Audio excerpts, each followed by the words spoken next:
uma formação para falar sobre esses 3 textos, e ainda mais que eu quero comentar rapidinho com vocês sobre algumas das outras obras dela.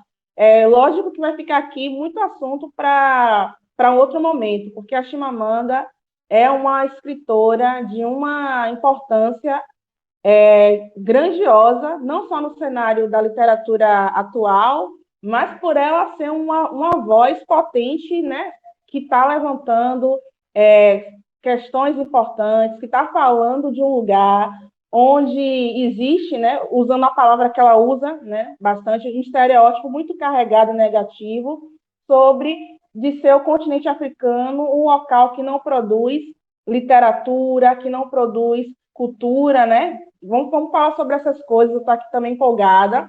Para eu não me perder, eu vou seguir os slides.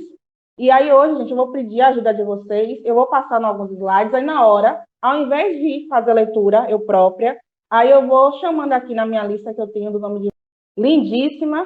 Pois então, gente, essa é, né, a Chimamanda Adichie, uma escritora nigeriana e que tem feito bastante sucesso, né? O nome dela se tornou bastante reconhecido e hoje ela já é considerada uma das escritoras africanas, né, mais renomadas. E eu conheci a Chimamanda por volta de 2017, 2016, lendo não esses ensaios que vocês tiveram acesso, né, que são baseados em palestras que ela fez. Eu conheci a Chimamanda primeiro pelos romances dela. O primeiro livro que eu li dela foi um livro maravilhoso chamado Hibisco Roxo. Aí eu queria saber de Aline Oliveira se ela já tinha lido Chimamanda, se ela já conhecia. Não, nunca li, não. Conheci agora. Se eu não me engano, eu vi no Stories de Thaís, ela tá aí, pode me dizer se foi dela ou não, o livro Hibisco Roxo que ela tinha comprado, porque ela Que é ótimo! que ela é uma compradora voraz de livros. Voraz. Aí eu Que acho. senhora. Foi isso? Aí eu vi no story Foi dela. sim. Ela fez algum comentário e eu fiquei com vontade de comprar, mas não comprei, não. Conheci agora, estou muito feliz em conhecê-la, muito prazer, Chimamanda. Você me representa demais. Desde quando eu nasci, eu sou feminista até o último fio do meu cabelo. E isso já me trouxe muita confusão na minha vida. Vamos falar sobre essas confusões também. Eu relembrei de algumas, Aline, quando eu estava relendo para fazer a formação com vocês, o Sejamos Todas Feministas, né? Eu lembrei de coisas lá da minha adolescência, da infância, que sempre me incomodaram, né? E que recebi alguns puxões de orelha, e hoje eu lembro brincando, né? Mas esses desconfortos, vamos conversar sobre ele também. Vera, tá aí? Vera Dias. Tô. E aí, Vera, já conhecia a nossa escritora? Não conhecia. Ainda bem que eu passei a conhecer agora, porque estou amando. Eu amei Não poderia os ficar 3 sem livros. conhecer, né? Não, como é que pode a gente passar pela vida e não conhecer essas escritoras? É um absurdo isso. Não tem como. Não tem como. Tô doida Jane para tá ler os aí? outros livros dela. Que ótimo. Vamos ver sim, Vera. Vamos ter. Tomara que a gente tenha essa oportunidade de ler algum romance dela. Vocês vão ficar encantadas. Jane tá aí?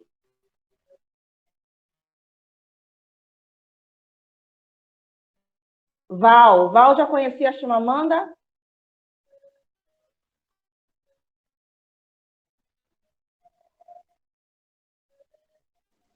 Oi, peraí, foi que eu me atrapalhei aqui um pouquinho com esse negócio Tudo de. bem. Eu conheci Chimamanda este ano, antes de fazer parte da formação. Eu já conheci através do ensaio Sejamos Todos Feministas. Certo, Val. Priscila tá aí?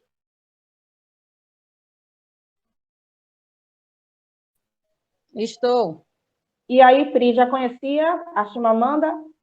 Já conhecia, também através da livraria, mas o primeiro livro dela que eu li foi Para Educar Crianças Feministas. E aí depois, eu troco muito livro com a Andressa, E aí um dia ela veio aqui em casa, a gente fez uma troca, ela me prestou No Seu Pescoço. Ah, no seu E aí a pescoço gente, é muito bom. é, e aí depois ela me prestou esse e me prestou Sejamos Todas Feministas. Aí pronto, me apaixonei. Certo. Andressa, tá aí? Estou. E aí, Andressa, pelo Priscila, é você que troca livro com Priscila, né? Isso. Pronto. E aí, qual livro da Chimamanda você já conhecia? O que é que você já sabia da sobre a nossa escritora? Eu conheci a Chimamanda também através desses vídeos do ensaio dela, dessas palestras que ela deu. Aí, posteriormente, eu fui procurar ver os livros dela. E aí, acabei comprando Sejamos Todos Feministas e No Seu Pescoço, que foi o que eu emprestei para Priscila.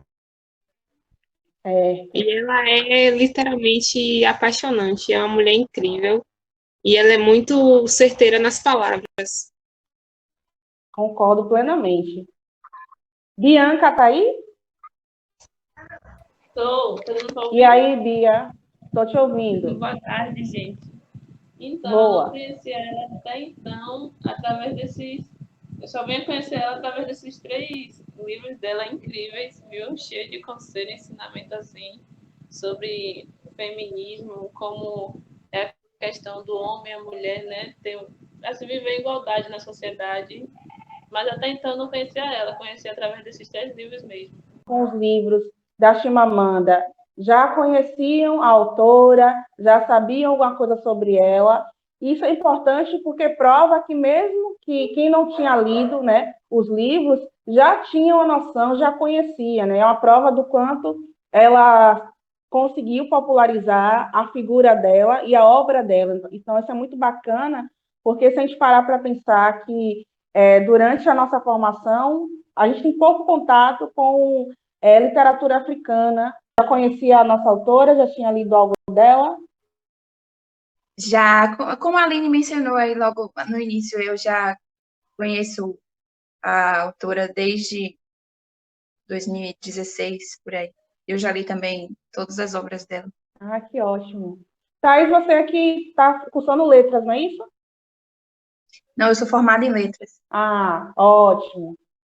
A palestra dela sobre o perigo da história única. E desde então, quando eu dou aula em cursinho, quando eu dou aula para um público pensando, né, Fundamental 2, oitavo e nono ano, ensino médio, eu sempre inicio o meu ano letivo em História usando esse vídeo. Eu acho que ele é fundamental e muito importante porque ele traz uma questão sobre a construção da história. Quem é que conta a história? Qual tipo de história nós temos acesso, né? Que história única é essa que é contada para a gente o tempo todo e a gente continua perpetuando, né, com seus erros e equívocos? É algo que eu também quero que vocês vão pensando aí, porque é um tema que vamos debater daqui a pouquinho, quando formos entrar no perigo da história única. Vamos lá, então, sobre as informações sobre a nossa autora, né? A Chimamanda Ngozi Adichie. Quem se voluntaria, gente, para ler esse slide aí, por favor? Eu. Pode ler, por favor.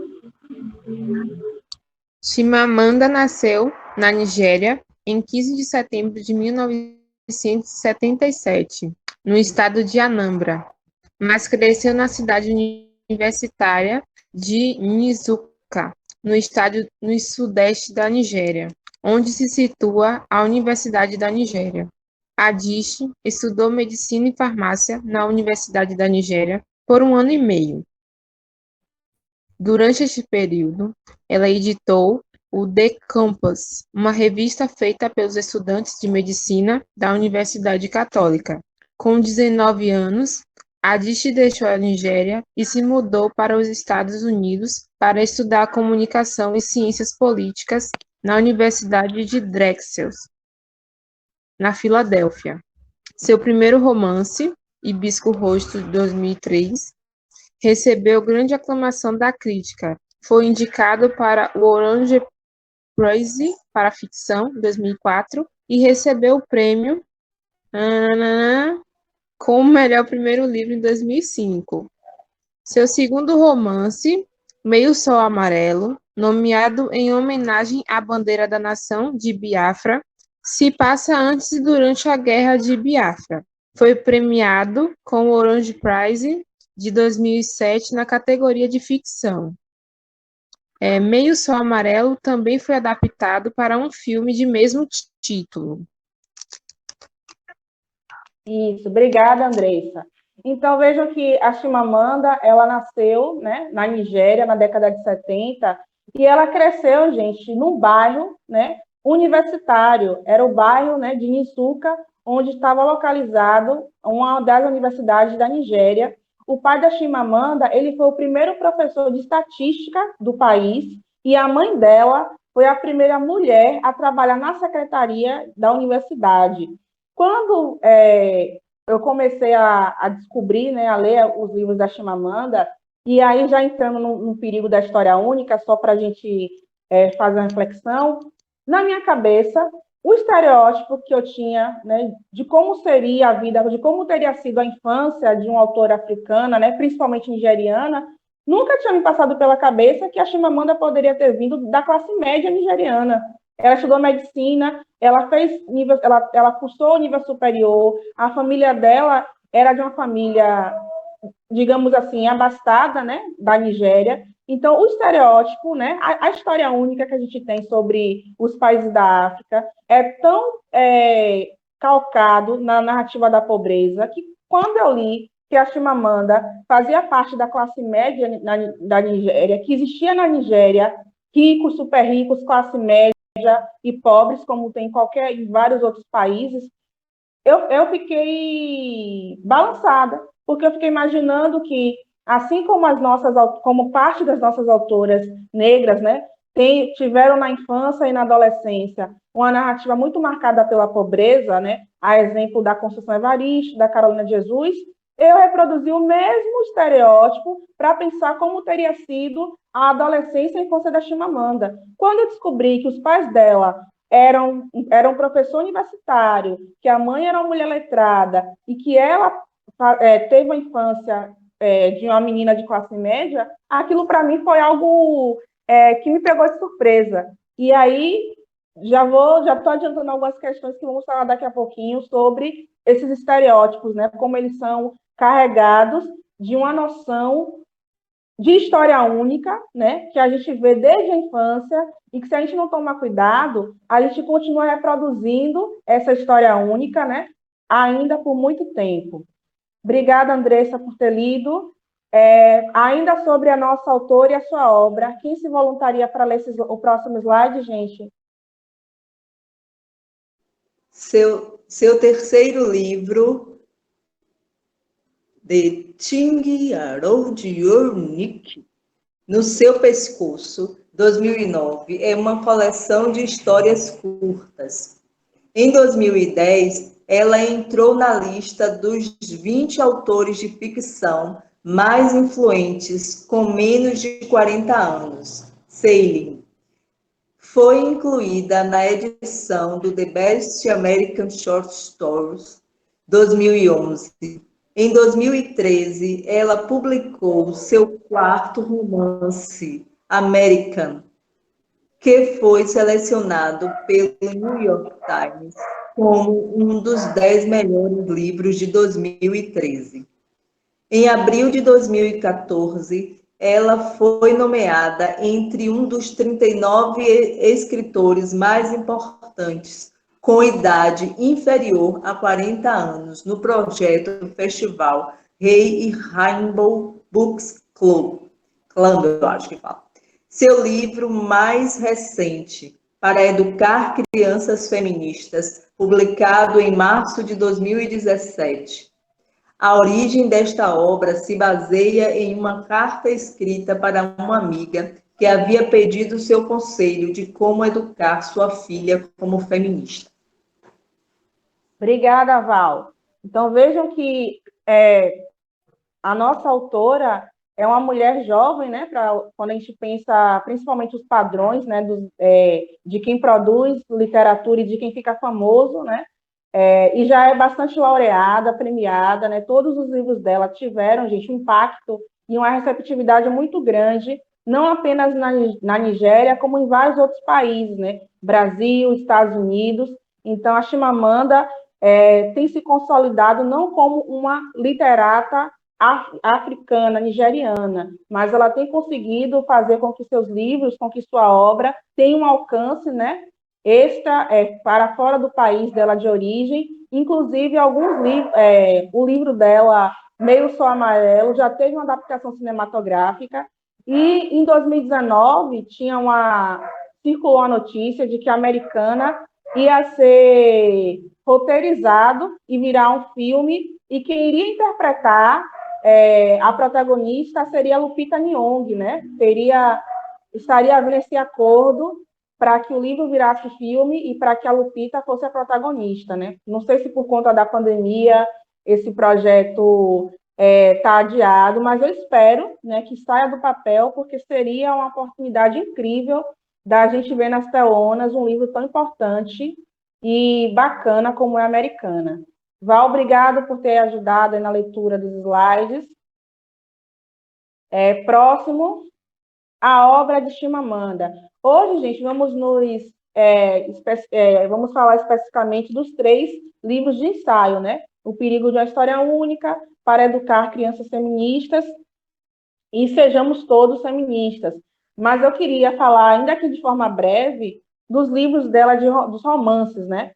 O primeiro livro que eu li dela foi Bisco Roxo, e para mim foi arrebatador o impacto que esse livro causou em mim. É o meu preferido dos romances dela até hoje, mesmo eu reconhecendo que Meu Sol Amarelo tem digamos assim, uma importância histórica maior, mas Hibisco não me causou uma sensação de... eu fiquei muito impactada com essa leitura, porque não vou dar spoiler para vocês, não, vou falar só a sinopse que deve ter, inclusive, na contracapa. Tem como protagonista uma menina adolescente, né, nigeriana. O livro se passa também na Nigéria. E essa menina cresce, né, ela foi educada dentro de uma família rica, né, da Nigéria, só que extremamente católica. Ela tem um pai muito conservador, que inclusive às vezes age, né, sendo extremamente radical no trato para com ela, para com o irmão dela e para com a mãe. E esse livro traz como principal temática o que para mim é o principal tema dele, né? Os efeitos da colonização ocidental em países africanos, mesmo quando esse processo de colonização já acabou, né? Os efeitos, as marcas que ficaram, e a imposição da religião, né, nesses países, e os efeitos disso, né, para hierarquizar e para continuar causando rivalidades e discordâncias entre povos africanos. Então, tem essa família que é rica e que tem esse pai conservador extremamente católico, e aí tem outra parte da família da protagonista que não segue, né, essa religiosidade, continua acreditando e cultuando as crenças tradicionais da Nigéria. Então, é um livro que tem uma narrativa muito bacana, é muito bem escrito, muito bem construído, as personagens são cativantes, vocês vão se identificar bastante com algumas discussões que são levantadas. E, para mim, é o livro assim, que foi o primeiro, né, que eu li da autora, então eu tenho um carinho muito grande, assim, acho ele sensacional. Eu acho que teve outra pessoa que disse que já leu Hibisco Roxo aqui na sala, não foi? Quem foi que já leu Hibisco e quiser compartilhar um pouquinho também das suas impressões, pode falar agora, se quiser. Fui eu que li, Thaís. E aí, Thais, me conte aí, suas impressões foram parecidas com a minha? Me diga aí o que você achou de Hibisco Roxo. Eu concordo com você, eu também acho que, para mim, foi de todos que dela, o mais envolvente, porque também é um texto muito duro, né? Mas o jeito que ela escreve é muito é muito sublime, e mesmo com as durezas que são narradas, né, por conta desse peso da colonização nos países africanos, em especial, né, na Nigéria, traz uma sensação de identificação também com o que a gente vive aqui no Brasil, em especial Bahia, Salvador, que são países, são cidades e estados mais negros, que têm esse peso também cristão, colonial. Eu acho um livro adequado para a gente ler. Eu queria muito também que em outra oportunidade, né, ou quem sabe numa segunda edição do projeto, da gente poder ler um romance da Chimamanda. Eu indicaria, né, que fosse Bisco Roxo, mas tem outro que é considerado, né, assim, pela crítica, talvez o principal, por conta do peso histórico que esse livro tem, que é O Meio Sol Amarelo. É um livro, gente, também fantástico, e se Bisco Roxo é pesado, Meio Sol Amarelo talvez seja mais pesado ainda, porque ele vai falar sobre a guerra civil na Nigéria, e aí sobre as rivalidades existentes, né, entre grupos políticos na Nigéria, e de como essa guerra ela causou assim impactos, conflitos terríveis, e aí ela vai narrar com muita profundidade e muito realismo, né, a mortandade, as pessoas que passaram a viver em situação de fome, de pobreza, né, o quanto os outros países, né, tanto da África quanto dos países da Europa, né, se negaram a ajudar o conflito, né, a amenizar o que estava acontecendo na Nigéria. Então, tem um peso histórico muito importante, porque ela vai... Eu não conheço outro livro literário que narre, por exemplo, sobre a guerra civil na Nigéria, né, que antes da guerra não se chamava Nigéria, se chamava Biafra, e Meio Sol Amarelo tem esse nome porque fazendo uma homenagem à bandeira, né, da Nigéria após a guerra, né, que é essa bandeira que tem meio sol amarelo. É um livro também assim muito impactante, é um livro muito bom e tem esse peso histórico, né, de contar parte da história desse país que até hoje tem diversos problemas políticos.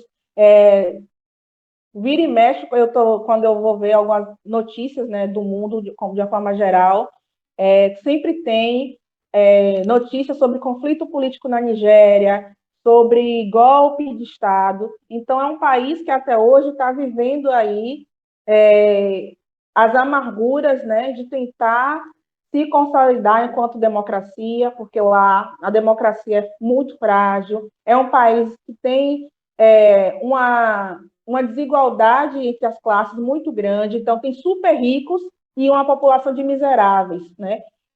Em Meio Sol Amarelo, a Chimamanda vai falar sobre isso, e uma das coisas que eu mais admiro nela, e aí vocês que já leram alguma coisa dela também, outros livros dela também, podem me dizer se vocês também acham isso, é porque mesmo sendo uma escritora nigeriana, a Chimamanda em nenhum momento ela passa pano, por assim dizer, para os problemas que tem no país dela e que são problemas fruto também, não só de um passado colonial, né, da colonização, não só fruto da colonização inglesa, mas problemas causados atualmente pelos próprios governantes nigerianos. Então, ela vai falar diversas vezes que existe uma elite na Nigéria que é corrupta, existe uma classe política que só visa os próprios lucros e benefício, e ela vai falar isso de uma forma muito contundente, né?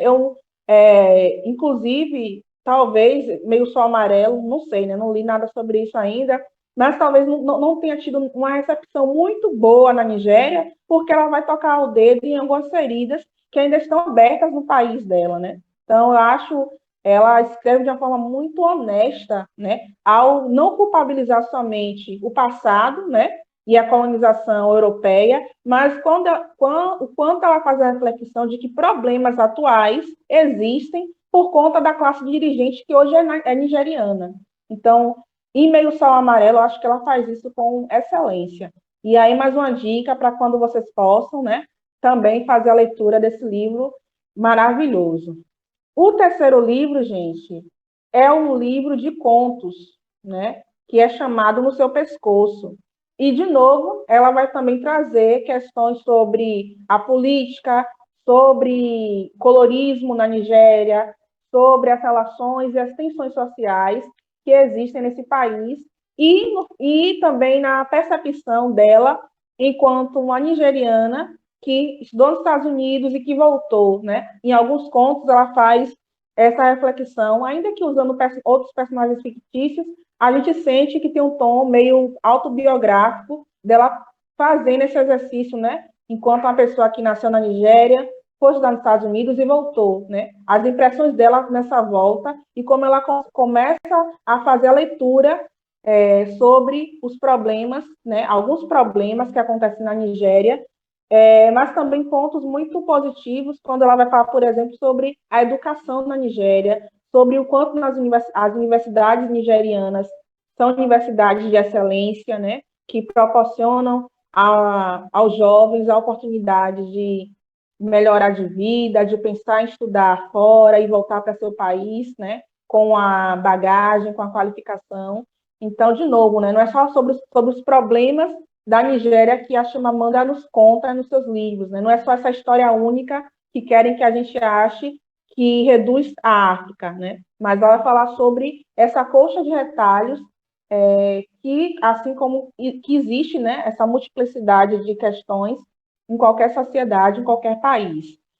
E o livro de romance, né, mais recente dela, que foi o Americana, e esse sim é autobiográfico. É claramente a Chimamanda contando a vida dela, né, boa parte do livro, sobre as experiências de uma mulher que saiu, né, de uma estudante que sai da Nigéria por conta dos problemas políticos que o país está passando, vai para os Estados Unidos, e lá nos Estados Unidos ela começa a entender as tensões e as relações raciais que esse país também passa, né? E aí é um livro muito bacana também. Eu acho que foi Bruna que disse que leu esse livro, não foi, Bruna? Foi. E aí, conta um pouquinho das suas impressões que você teve lendo Americana. Eu gostei muito do livro. Eu vou terminar ainda ele, porque eu tive que dar uma pausa para começar a ler os livros da formação. Mas eu gostei muito do início. Deu para lembrar algumas coisas que, infelizmente, eu vivi no início da minha caminhada na faculdade. Por incrível que pareça, a nossa cidade, né, é a segunda cidade mais negra fora da África, mas ainda assim eu consegui perceber algumas coisas que o conto de Americana trouxe. Então, Chimamanda, ela tipo, tem coisas específicas que é só dela, que a gente tem como olhar e dizer, poxa, isso acontece, e tem coisas que a gente diz, é isso que a gente vive. Então, a Americana traz alguns pontos assim, e me deu uma outra perspectiva também, né, sobre a América, sobre, enfim, essas questões que a gente, porque eu não vou dizer, eu sempre quis pelo menos um semestre ir para os Estados Unidos para me graduar, para me especializar lá. Só que aí, quando você lê esse livro, você toma um choque, você toma um balanço assim, você diz, opa. Mas eu não. Se eu for contar aqui, eu vou contar basicamente dar spoiler. Mas eu recomendo muito a leitura. Eu recomendo muito esse livro também para jovens. Tipo, todo mundo tem que ler, claro. Mas a juventude que romantiza muito a América tal, se elas pudessem ler esse livro e ter essa sacada que eu tive, tipo de esse balanço, seria perfeito. Mas para a gente entender, né? E desconstruir essa história única que a gente foi criado. Então, conseguir puxar algumas coisas que ela ia narrando. Obrigada, Bruna, muito bom. Essa sua reflexão que você fez da importância da gente parar de romantizar os Estados Unidos como o lugar do paraíso, né? Como o local da perfeição. Eu também, lendo esse livro, eu também tive essa sacada, porque a protagonista, né, que seria o alter ego da Chimamanda, essa moça que sai da Nigéria, né, não está achando tantas oportunidades no país dela e vai para os Estados Unidos. E quando ela chega lá, ela descobre que a coisa não é tão bacana assim, que não é tão fácil assim, porque, de novo, né, a história única e o local que é pré-selecionado para pessoas de origem mexicana, latinos, africanos, né, incluindo, né, americanos, né, sul-americanos enquanto brasileiros, é o local da subalternidade, do subemprego, né, da humilhação, da exploração. E aí tem essa parte do livro em que ela está nos Estados Unidos, né, começando a vida lá, ela vai falar muito sobre isso, né, de como os imigrantes, né, são tratados como seres, né, de segunda categoria ou terceira, né, ou quarta, né? E é muito pertinente quando o Bruna fala o quanto às vezes tem pessoas que têm uma ideia de que o sonho americano, né? Vou para os Estados Unidos, vou fazer grana, vou voltar bem de vida. E, lógico, né? Há casos e há casos, mas para as pessoas que são consideradas, né, cidadãos, né, de terceira categoria, o tratamento lá é muito precário.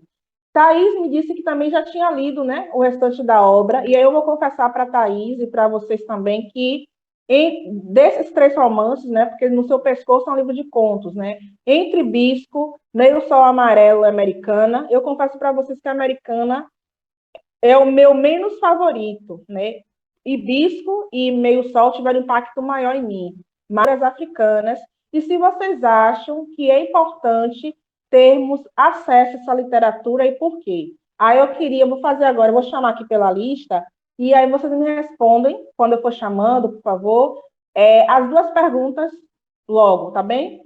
Vou começar por Elisângela, que Zana me falou que tinha chegado. Elisângela está aí?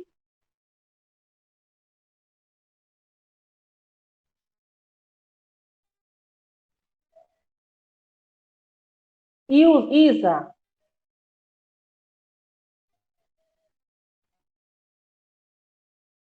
Isa?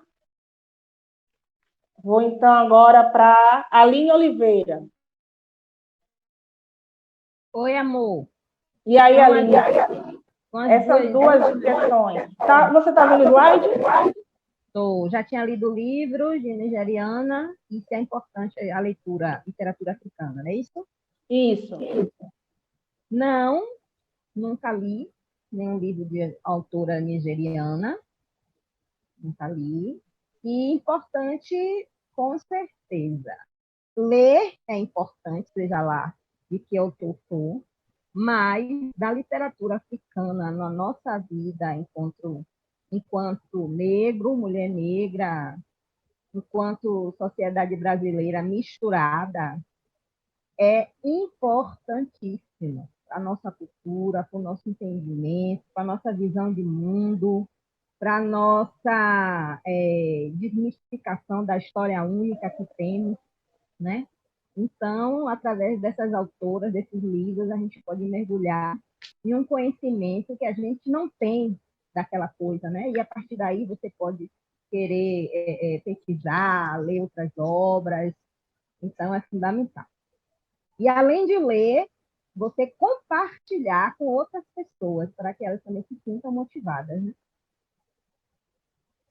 Obrigada, Aline. Muito boa a sua fala.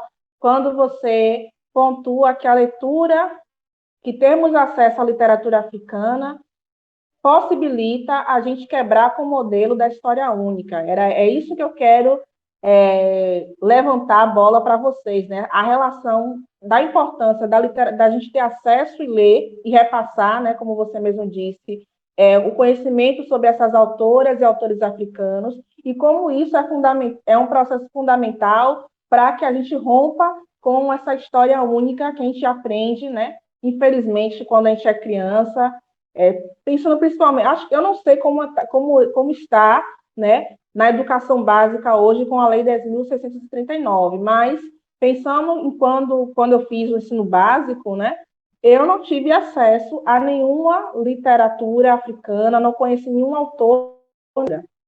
Vera Dias. Deixa eu falar mais uma coisinha só, Jaque. À vontade, Aline.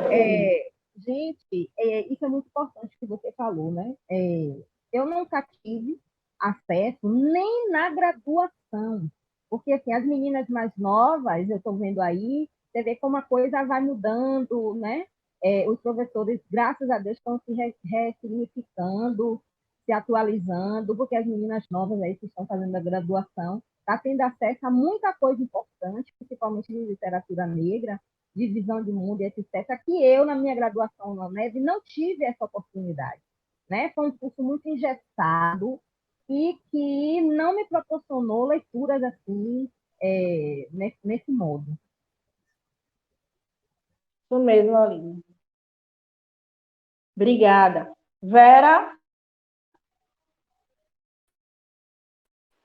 Bora, meu filho, ligue. Oi. Não, ainda não tinha lido, além desses que de Chimamanda, não tinha lido antes nenhuma literatura africana. Se eu gostei dos ensaios, sim, os livros dela são maravilhosos, fiquei muito inspirada, saí compartilhando no meu Instagram e já tive, por conta disso, por compartilhar partes do livro que me chamou mais atenção que, no meu Instagram, já recebi indicação de um outro autor africano, que é um nome bem complicado, não sei pronunciar, de um rapaz. Ele é um cantor que eu sigo ele do Rio de Janeiro, participei de uma formação com ele, comecei a seguir. Aí ele viu, ficou interessado nos livros, né? Ficou interessado perguntando mais sobre Chimamanda. Eu tirei foto dos livros, mandei para ele os nomes dos livros, indicando para ele ler. E ele ficou super interessado em ler Chimamanda. E já me indicou um outro também que quero pesquisar para saber sobre os livros dele, de um outro autor africano. Você acha que é importante lermos literatura africana? Muito importante. É muito importante que nos traz porque o Brasil é uma mistura de vários povos, né? Principalmente africano. Então, nos dá um oriente de onde viemos, né? Essa certeza, a gente não deixa a gente perdido de onde viemos para onde vamos. E ler essas literaturas nos dá esse rumo, né? De a gente saber de onde a gente vem e para onde a gente vai. Eu sou uma mistura minha família é uma mistura de descendentes de africano com índio, é uma mistura. E eu estava conversando com minha filha, né? Lendo os livros de Chimamanda, é uma coisa impressionante. Eu me identifico, sim, mas me identifico mais com a literatura indígena, né? Eu me sinto mais à vontade, mais em paz quando eu leio algo vejo a cultura indígena, né? Então, para quem se identifica, deve ser a mesma sensação quando está lendo esses livros, né, que fala da nossa raiz, né? Deve ser a mesma sensação, essa sensação de estar em casa. Quando eu estou lendo algo sobre, né, os índios, vejo alguma documentário, aquela sensação, nossa, estou em casa, não estou mais perdida, estou em casa, sei de onde eu vim, sei de onde eu estou agora. Bacana, muito bom, Vera. Valquíria, Val, me conta aí suas impressões sobre essas duas questões, as duas últimas do slide. Oi. Que eu me recorde, eu não li nenhum autor de origem africana. Concordo com as colegas quando falam da importância de nós termos acesso a esse tipo de literatura, por conta também, como já foi dito, das nossas origens, que nos vai nos dar uma ampliação e talvez não, certamente, como já disse a Aline, né, nos salvará do perigo de uma história única. Isso, obrigada, Val. Priscila. Oi. E aí, Pri? De outras mulheres, não. Eu lia bastante os livros de Mia Couto, que é o autor Bom. de Moçambique. Sou apaixonada por ele. Mas a literatura dele é bem diferente da de Chimamanda. Mas ele fala muito sobre a natureza de Moçambique, das mulheres. Ele traz a imagem da mulher muito linda, muito forte. Ele compara muito a mulher com a natureza, eu acho isso fantástico. E qual é a outra pergunta? Se você acha que é importante lermos literatura africana? Ah, com certeza, sem dúvida, sem dúvida. Eu acho que não tem maneira melhor do que a gente conhecer nossa história, nossas origens, a partir da literatura. Gente, eu consegui. Eu não dou esse conselho para ninguém, né? Mas comigo deu certo. Eu consegui uma vez fechar uma prova, sem nunca ter assistido a aula. A minha primeira aula foi o dia da prova. E aí eu estava lendo o livro de... Poxa, um livro que eu emprestei a Nilza, velho. Conceição Evaristo. Não, um outro grosso, bem grossão. Ana Carolina, não. Maria Carolina de Jesus. Também não, não foi esse, não. É um bem Não grosso. foi o defeito de cor? Oi? O defeito de cor? Um defeito que de existe, cor, esqueci o nome exatamente. agora. Defeito de cor. Defeito de cor. Eu li o defeito de cor, e aí eu tinha uma matéria na faculdade, e aí eu nunca assisti a aula, fui de cara de pau fazer a prova. Gente, eu fechei a prova, tirei 10 por causa deste livro. E aí as meninas imagino. Como é que você conseguiu fazer uma prova se você nunca assistiu uma aula? Eu falei, gente, a prova estava falando da minha história. Minha história eu estava lendo.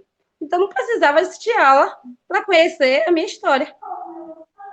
Então, assim, o quão é importante a literatura na nossa vida, né? Se eu, particularmente, já conheci a literatura com 17 anos, ela já fez e vem fazendo uma grande diferença, um grande impacto. Imagine para a criança que conhece a literatura já na barriga, ou bem pequenininha, o quão impactante a literatura não é na vida dela. Então, não tem nem o que questionar.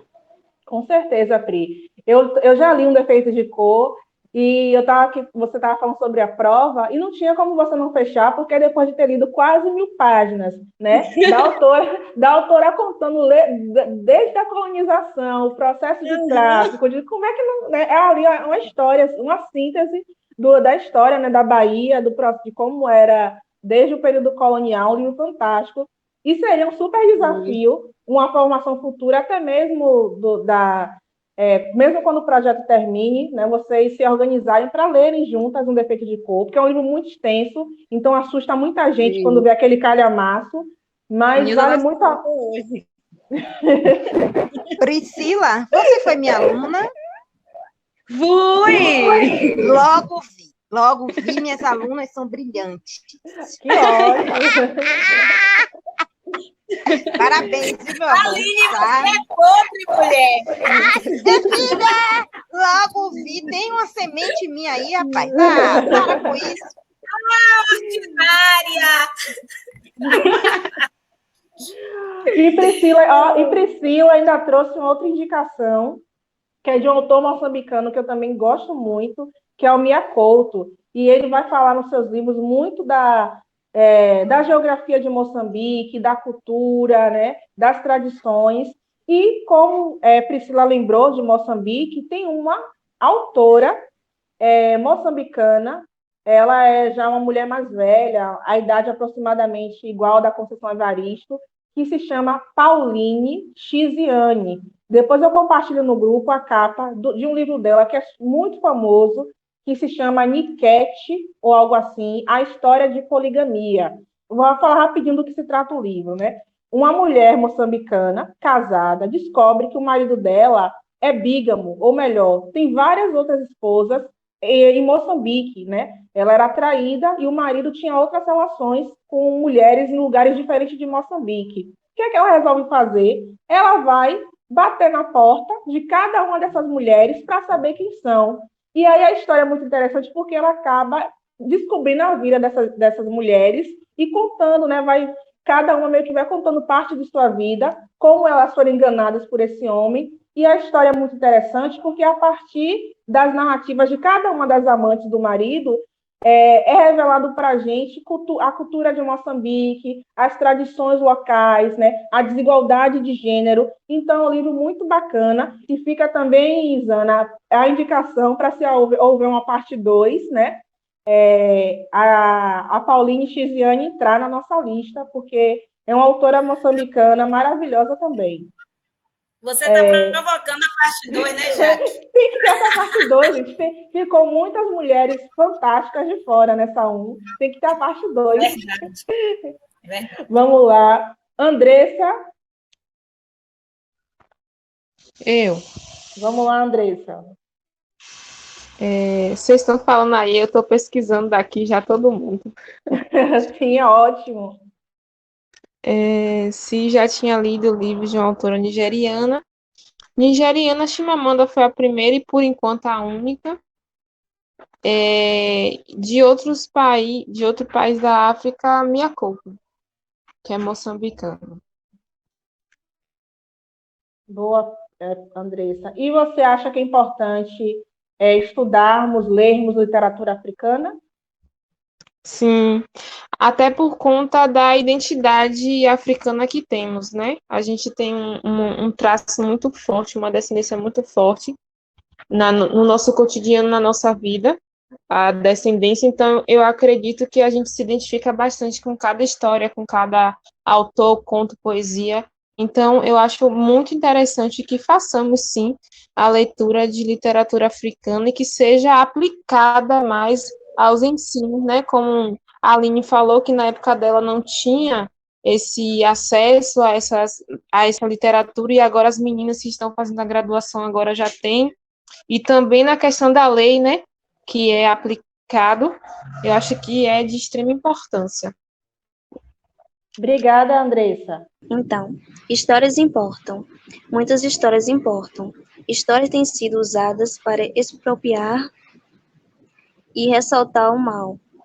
Mas histórias podem também ser usadas para capacitar e humanizar. Histórias podem destruir a dignidade de um povo, mas histórias também podem reparar essa dignidade perdida. Isso, obrigada. E aí eu queria saber de vocês, né, que leram o ensaio, que viram a palestra, né, que está disponível no YouTube, quais são esses perigos de uma história única, né? Que história única é essa que a Chimamanda está se referindo? E aí, puxando um pouquinho para o nosso contexto brasileiro, qual é a história única que contam sobre que é repassada, né, na nossa história e continua ainda ecoando, né, gerando equívocos. Vão pensando aí, porque antes da gente começar a discussão, eu queria ir para o próximo slide, porque aí acho que também ajuda a gente a pensar sobre essa questão que eu coloquei para vocês. Pode ir para o próximo, Bruna. Quem gostaria de ler esse slide para a gente? Eu leio. A história sozinha, o perigo de uma história única. A história sozinha cria estereótipos e o problema com estereótipos é que eles não são verdadeiros, mas que eles são incompletos. Eles fazem uma história se tornar a única história. Isso. Eu gosto muito dessa frase porque a Chimamanda toca num ponto muito sensível, né? O estereótipo, ele não é uma mentira completa. O problema dele é que ele é incompleto, né? Ele é uma parte, e às vezes é uma parte que é pejorativa, que é humilhante, e só essa parte é acendida como uma verdade total sobre um povo, sobre uma pessoa, sobre uma cultura. Então, acho que ela é muito assertiva quando ela aponta o problema do estereótipo. E aí, juntando, gente, isso que ela fala sobre os estereótipos, né? E o slide anterior, né? Quais, então, seriam os perigos da história única? E o que será que ela quer dizer? Que todas as histórias importam. E aí eu vou deixar livre, não vou chamar nome por nome, não. Queria que quem se sentisse à vontade, confortável, compartilhasse as impressões sobre o ensaio, os perigos de uma história única.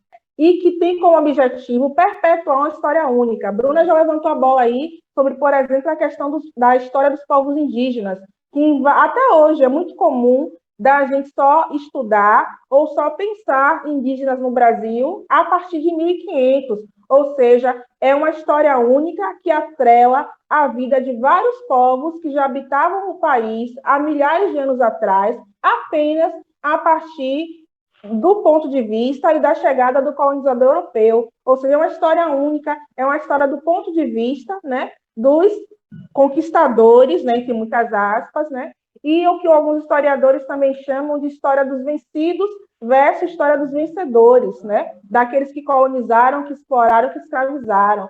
Da mesma forma, é chamar os povos maias, incas e astecas de sociedades pré-colombianas, ou seja, como se existissem, esses povos só pudessem ser pensados e entendidos a partir da chegada de Cristóvão Colombo. Isso é um erro, né? É esse tipo de história que a Chimamanda está dizendo para a gente que é uma história única, que é uma história contada do ponto de vista do dominador, de quem estava em cima, de quem colonizou, de quem explorou, e que, infelizmente, por uma série de outras questões e elementos, a gente ainda continua aprendendo, né? Ou melhor, aprendendo não, né? Porque isso não é nem...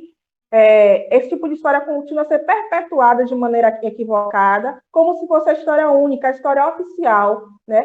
Isso é um erro muito grave, porque vem aí o que ela tinha dito, o que eu destaquei para vocês no slide anterior, porque toda história importa, todas as histórias são dignas de serem contadas, de serem pesquisadas, e que o conhecimento histórico ele serve também, né, para disseminar conhecimento, para que a gente entenda mais sobre as culturas diferentes, mas também, dependendo da forma como essas histórias são contadas e são perpetuadas, elas estão a serviço de um projeto político.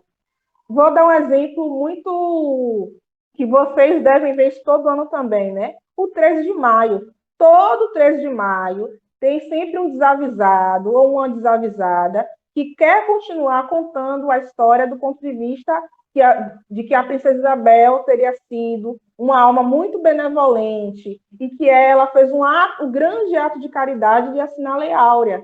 Isso é uma história única, de um ponto de vista acrítico, né, defasado, e que se a gente estuda outras histórias, se a gente entende sobre o que foi a escravidão no Brasil, o que foi o movimento abolicionista impetrado por negros e negras, por escravos e os próprios escravizados, a gente entende que em 88 a escravidão já estava no Brasil aos pedaços, chegando ao final, né, de fato. E esse final não foi feito apenas por assinatura, mas o fato da escravidão, enquanto o sistema está ruindo, né, ter ruído, foi feito pelos próprios agentes escravizados, pelas lutas quilombolas, abolicionistas. O final da escravidão não pode ser entendido como uma canetada de uma princesa, mas o final da escravidão, não só o final, mas no momento que o primeiro escravizado ou escravizada chegou aqui no Brasil, houve luta, houve resistência. Então, atribuir, né, de novo, né, essa história única de que a abolição termina porque existia uma princesa muito boa, é uma história que está a serviço de um projeto político que quer marginalizar os reais protagonistas, né, dessa história. E aí, né, obviamente, pensando os variados povos indígenas que existiam e ainda existem no nosso território, apesar de uma política, né, genocida, de desconsiderar esses povos, de não dar a devida assistência aos direitos que eles têm, né, que eles deveriam ter, né, aos povos negros, e todos aqueles que são entendidos como sujeitos de segunda classe, né? Então, a história ela não é deslocada de um projeto político, né? O que é que está por trás de se contar ano após ano determinada narrativa, né? Por que essa e por que não outras? Então, isso não é isento de intencionalidade. E o que a Chimamanda deixa muito claro, né? Quando ela vai contar, por exemplo, que existe uma narrativa sobre a África que é totalmente deturpada, que é uma narrativa que só enxerga a África como um continente, né, que tem belezas, que é exótico, mas que é marcado por AIDS, miséria e fome, né? É só isso? Um continente gigantesco, só tem isso para ser apresentado, para ser mostrado, né? Quais são os interesses em continuar perpetuando essa história única? E aí vem uma palavra que eu acho que quando eu faço essa reflexão, me evoca muito que é a palavra desumanizar. Você tirar a humanidade desses homens e dessas mulheres, você tirar a humanidade de pessoas que produzem cultura de alto nível, de pessoas que constroem, né, coisas maravilhosas e importantes, né, para a tecnologia, que são matemáticos exímios. Então, é no sentido de dizer, olha, esse local só tem isso, é o lado B do mundo, então não é interessante a gente ouvir sobre a história desses povos. Então, a gente precisa ter muito cuidado para entender que tem uma intencionalidade muito perversa e nociva quando apenas uma história única, que atende a um interesse muito específico, de um grupo muito particular, continuar sendo divulgado, difundido como a história oficial. Então, tudo que tem essa coisa de a história, né, oficial, história geral, história do Brasil, né, será que só tem essa versão mesmo para a gente conhecer? Será que só esses sujeitos fizeram parte, né, e fazem parte da história? Não à toa, né, que esse é um vídeo muito apresentado em cursos de história, em cursos de sociologia, né, porque ele tem um start, né, uma reflexão muito importante sobre a construção do conhecimento histórico, né? E está a serviço de quem, né? Quais são os interesses por trás de se apresentar uma única história. Então, eu acho esse texto da Chimamanda fundamental, gente, muito importante para ser sempre relembrado.